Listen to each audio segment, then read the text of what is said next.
Hello friends, this is Dr. Saurabh Shah. I am making this video for all my doctor colleagues to help them observe basic precautions during this corona pandemic in their clinics. Well, to start with, as the patient approaches your clinic, he reads a placard which mentions that masks are required beyond this point. So he removes his mask and dumps it in a bucket kept right outside the clinic, which contains 0.5% sodium hypochlorite solution to degerm the mask, which is then later discarded. Then the receptionist opens the door for the patient and reconfirms whether the patient is running any fever or not by using a gun thermometer without touching the patient. Once confirmed that the patient does not have the fever, he is allowed to enter in the clinic and told to sanitize his hands, and he is offered a new mask to be worn. Then the patient is made to sit in the clinic at a distance of at least 6 feet from the other patients. Preferably, it is better if we could allow just one patient at a time. While sitting in the clinic, he sees a lot of other educational placards which mention about the basic precautions that the patient should observe and also act responsibly whilst he is sitting in the clinic. The receptionist takes the history in terms of asking him about his symptoms. Then the patient is made to sit for his consultation in the doctor's chamber, at least 6 feet apart. The doctor also wears a face shield and preferably a N95 mask.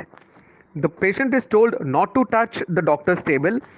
All the papers in terms of the reports, etc., are already forwarded to the doctor on his mobile so that the clinic is made as paperless.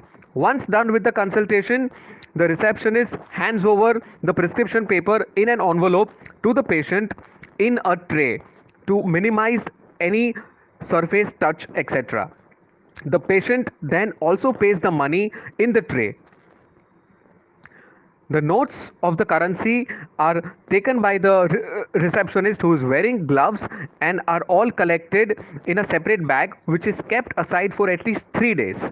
Because as they mentioned, coronavirus can survive on notes for 3 to 5 days. After the patient has left, all the surfaces which have come in apparent contact with the patient are again sanitized by spraying with 0.5% sodium hypochlorite solution or at least a 60% alcohol solution. With this, we make sure that after every patient it's completely sanitized, and once we are done with the day, then the clinic is sanitized with a fumigator. So my friends, this way, right from you take the appointments, confirm that the patient is asymptomatic, make sure that we avoid any physical contact or any surface transmission of the virus whilst the patient is in the clinic, and observing due precautions of handing over the prescription paper and collecting the cash, we make sure that the clinic is made as COVID friendly as possible.